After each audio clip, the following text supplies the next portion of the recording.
Ya halo, selamat weekday. Tapi ini pembacaan mengenai percintaan bagi kamu yang sudah berpasangan, tapi lagi ada masalah.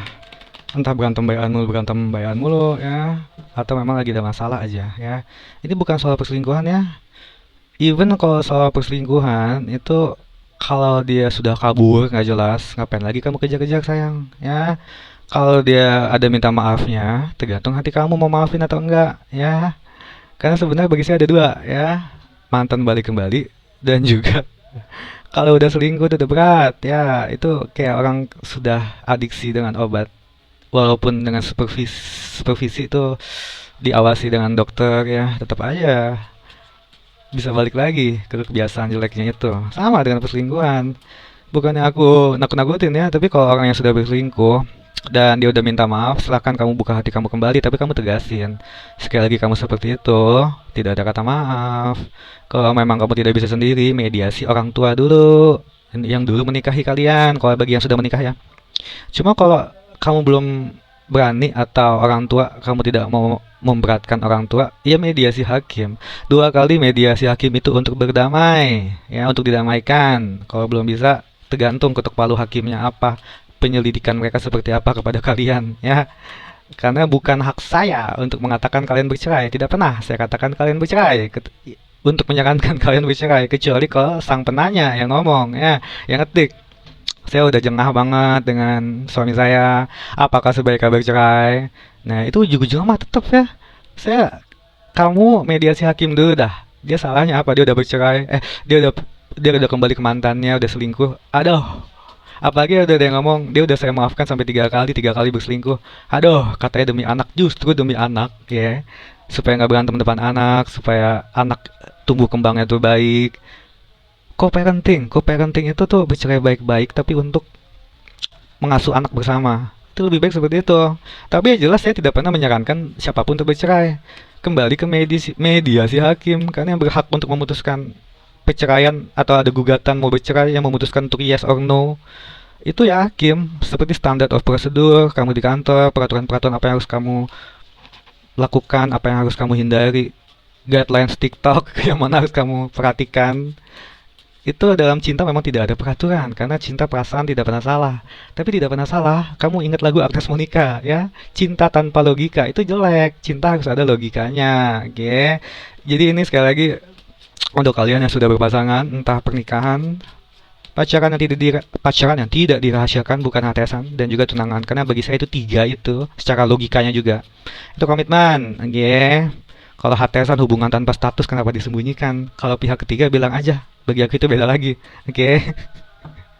Oke, ini kalau kalian yang lagi banyak berantemnya, belum putus, dan bukan soal perselingkuhan, even soal perselingkuhan, kalau kamu udah maafin dia, kalau sampai berulang-ulang kali, ya itu saranku sih bukan untuk dibaca seperti ini, tapi entah kamu ke psikolog pernikahan, kalau sudah menikah, dan ujung-ujungnya mediasi hakim untuk berdamai. Kalau sampai tiga kali, kamu berhak tanya ke dia di depan hakim, kenapa sampai selingkuh tiga kali. Jangan kamu terima maafnya dia aja.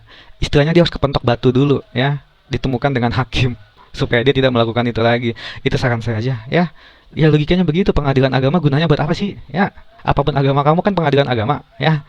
Melalui Kementerian Agama juga cuma satu, apapun agama kalian, ya. Tujuannya demi kebaikan, ya.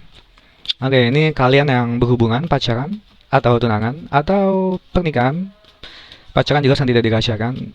Kenapa berantem mulu, gambarannya seperti apa, dan sebenarnya sarannya bagaimana sih? Apakah aku bisa kasih saran yang baik ya, semoga ya. 5 piala. Langsung aja deh. 5 piala itu belum bisa move on. Ini kelihatannya bikin kalian berantem. Antara pasangan kamu kelihatannya masih suka ngebayangin mantan, dia suka bengong sendiri atau bahkan terbukti dari chattingan. Bagi aku ya, ini untuk kamu tuh bukan untuk marahin dia, tegas, tapi bukan untuk ngegas. Ini buat cewek dan cowok juga ya. Kamu ngomong ke dia, bantu dia untuk move on dan jelas tegas. Kamu kalau udah sama aku ya sama aku, gak usah pikirin yang lain. Ngomong baik-baik dan bantu dia untuk move on. Bantu dia untuk move on ya tampilkan versi terbaik kamu. Kalau kamu tuh bisa memberikan hal yang terbaik dari apa yang sudah dikecewakan oleh mantannya supaya dia tidak teringat-ingat mantan, supaya dia tidak teringat mantan dia terus.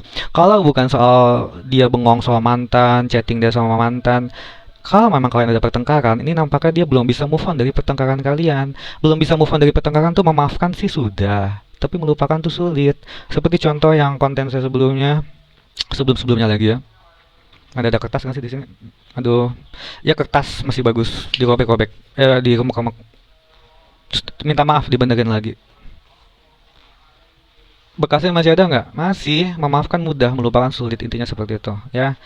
Ya gambarannya sih kalau kalian berantem mulu, entah dia belum bisa move on dari mantan, atau dia belum bisa move on dari pertengkaran kalian, walaupun kamu sudah minta maaf, walaupun dia sudah minta maaf, tapi masih terasa.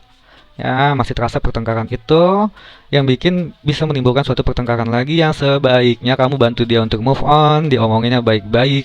Mentok-mentoknya kalau sudah menikah ya mediasi hakim untuk berdamai. Kalau masih pacaran ya mediasi orang tua. Kalau kamu sudah tidak mau memberatkan orang tua atau belum mau memberatkan orang tua, karena kalau belum menikah biasanya masih 23 bulan ya. Atau orang tua kamu sakit ya, saudara kamu atau orang-orang yang dituakan, even teman sahabat kamu yang benar-benar bisa kamu percayai ya, bilang dia tuh saudara keluarga kamu ke pasangan kamu untuk bisa jadi mediasi. Karena kenapa butuh mediasi? Bagi kalian yang kayak dicuekin banget sama mantan, mau sih aku mau ngomong baik-baik kan sama dia, tapi dia kayak nggak ada waktu. Saatnya orang tuaku mau ngomong sama kamu, atau keluarga saudaraku mau ngomong sama kamu. Ngomong baik-baik ya. Kalau dia masih mau sama kamu, kudunya dia mau untuk membicarakan hal itu bertiga. Satu mediasi dari pihak kamu, dua lagi ya antara dia dan kamu ya. Oke, selanjutnya kenapa berantem mulu sih pada ada berpasangan? Ini The Hermit sih. Energinya kelihatannya dia ada kewaspadaan layaknya sang petapa, menambah ilmu. Kewaspadaan tidak ingin saling menyakiti, menambah ilmu dia ingin lebih paham soal kamu. Ini entah kamu cowok atau ceweknya. Kalau cewek atau cowok kamu tuh cuek, gak mau balas chat yang bikin kamu kesel, bikin kalian berantem. Karena kelihatannya justru ini tuh sebenarnya nampak dia ada bijaknya. Dia takut salah ngomong, takut salah ketik. Maka saranku ya kamu voice note, gunakan versi suara kamu yang terbaik. Kamu kenapa nggak balas chat aku? Empati dulu, dukung. Kalau kamu sibuk, semoga apapun yang kamu kerjakan bisa berjalan dengan lancar. Dan kapan ada waktu untuk aku sayang, ya ngomong sayang sama dia, ya apapun dah. Kalau kamu ngomong dia beb beb, jangan gengsi kalau masih ada komitmen, oke? Utamanya dukung dia, empati dulu. Karena kelihatannya dia yang bikin kamu kesel, dia ada cueknya karena dia tidak mau saling menyakiti. Jatuhnya dia bisa diem aja, bisa maju mundur ya. Menambah ilmu sebenarnya dia pengen tahu kamu tuh kalau nggak dibalas bagaimana sih, sebenarnya apa sih yang pengen kamu pengenin dari dia, kayak gitu loh ya. Selanjutnya, gambaran pasangan kamu yang berantem mulu sama kamu, bisa kamu cewek atau cowok ya. Tuh kan, personifikasi itu, personifikasi cowok nggak kepake ya. Sebenarnya kepake kalau dibaca lain dalam pekerjaan contoh, tapi ini aku pembacaan cinta yang kolektif untuk cewek dan cowok juga. Oke, 10 tongkat bagi dia ya, kesuksesan. Ini 10 tongkat tuh kesuksesan yang melahirkan beban ambisi tanggung jawab. Dia sukses tandanya dia masih ada perasaan sama kamu. Kalau udah komit, aku berani bilang cinta. Tapi bagi dia entah kenapa menimbulkan suatu beban. Entah beban dia ada masalah di luar, tambah lagi harus membagi perhatian dengan kamu. Entah kamu cewek ataupun cowok ya. Dan jatuhnya jadi kayak ambisi dia, ego dia muncul kalau aku mau selesaikan apa yang aku kerjakan dulu. Atau ambisi ego dia yang dia merasa benar, tapi dia tidak mau ada masalah sama kamu. Jatuhnya jadi beban, jatuhnya kalian berantem. Kalau udah ngegas, yang ada yang dia tadinya mau memperbaiki, jadi kayak begini udah beban banget lah. Jadi jatuhnya berantem ya, tapi sebaiknya jangan putus, apapun masalahnya bisa diselesaikan dengan baik. Mentok-mentoknya jangan terlalu berharap ke tarot. Tarot itu hanya gambaran, ke psikolog, psikolog pasangan atau psikolog pernikahan. Mentok-mentok lagi kalau sudah menikah, mediasi hakim untuk berdamai. Oke, terima kasih, saran aja.